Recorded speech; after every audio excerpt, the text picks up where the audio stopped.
et Anatoly Karpov se retrouvent sur l'échiquier à la fin de l'année, les 11, 12 et 13 décembre, à Paris, en France, dans un haut lieu prestigieux. 25 ans après leur première confrontation lors d'un championnat du monde, eh bien, ces deux géants du jeu d'échecs décident de s'affronter, de se retrouver sur un échiquier pour jouer des semi-rapides et des parties blitz. Voici un rapide récapitulatif de leur rencontre.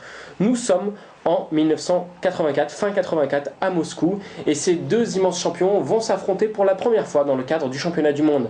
Anatoly Karpov est le champion du monde en titre, il a déjà joué ses matchs contre Viktor Korchnoi. Garry Kasparov, c'est le challenger à l'époque, il vient de battre en finale des candidats Vassili Smyslov. Garry Kasparov a seulement 22 ans, c'est la jeune étoile montante de l'URSS à l'époque, et à cette époque, eh bien, il n'y a pas de limite de partie, c'est-à-dire que le premier joueur qui va remporter 6 victoires va être déclaré champion du monde.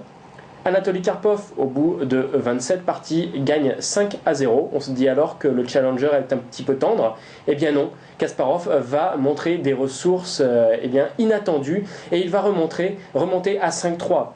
Le seul problème, les deux grands champions font beaucoup de parties nulles et à l'époque, le président de la FIDE, Florencio Campomanes, décide d'arrêter le match pour des raisons de santé. Karpov, donc à l'époque, conserve son titre et la même année, au mois de novembre, en 85, eh bien, les deux champions s'affrontent de nouveau. Et là, Kasparov va se montrer impitoyable. Il va remporter son premier titre de champion du monde à seulement 22 ans, en 24 parties. 13-11 pour Garry Kasparov, pour l'ogre de Bakou. Voici la position de la dernière partie. C'est au noir de jouer. Garry Kasparov va jouer dame à 7 échecs. Et on s'aperçoit eh bien, que les blancs sont dans une position désespérée. Anatoly Karpov joue roi H1. Et maintenant, il y a un gain de manière forcée pour Kasparov en jouant fou prend G2 échec au roi. On doit maintenant reprendre bien sûr le fou en G2 et cavalier D4 échec, c'est le dernier coup de ce championnat du monde.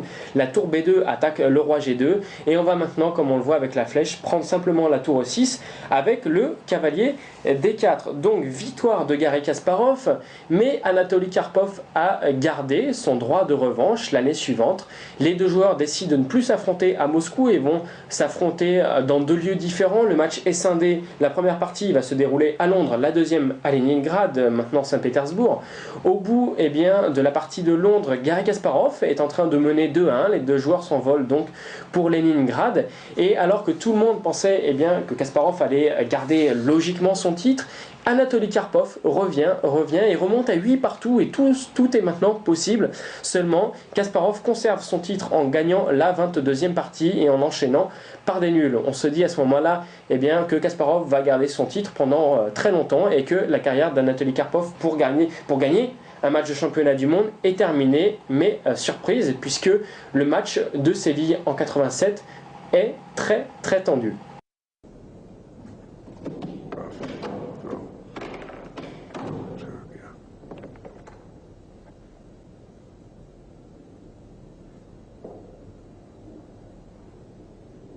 Tweeënhalve maand, secondante teams. En alles wordt beslist. Met een potje vluggen.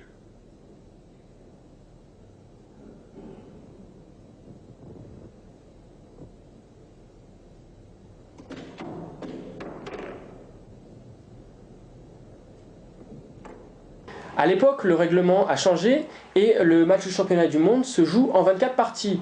Au bout de 22 parties, les joueurs sont à égalité et surprise, c'est Anatoly Karpov, le joueur le plus âgé, qui l'emporte au dynamisme, à l'énergie face à Garry Kasparov. On se dit alors que Anatoly Karpov, après donc 3 ans, va récupérer son titre, mais c'est sans compter une partie extrême, une partie de folie, la dernière partie où Garry Kasparov va jouer l'Areti, il va conserver ses pièces. Les deux joueurs, au bout du 40e coup, vont arriver à la journée. Qu'est-ce que la journée ? Eh bien, ça veut dire que les deux champions, le lendemain, reprennent la partie et pendant toute la soirée et toute la nuit, les secondants, les préparateurs vont aider les deux champions à analyser. Garry Kasparov, à ce petit jeu, réussit à gagner une finale dame fou contre dame cavalier et le champion, l'ogre de Bakou, garde son titre. La dernière confrontation qui oppose ces deux immenses champions va se dérouler en 1990 à New York et à Lyon. Et après la fête de New York, eh bien, il y a égalité 6-6 et les deux champions vont donc s'affronter à Lyon en 1990 pour un match de haute voltige et c'est Garry Kasparov finalement qui va une fois de plus l'emporter. Voici maintenant les deux champions qui se retrouvent à Paris après donc 25 ans de confrontation.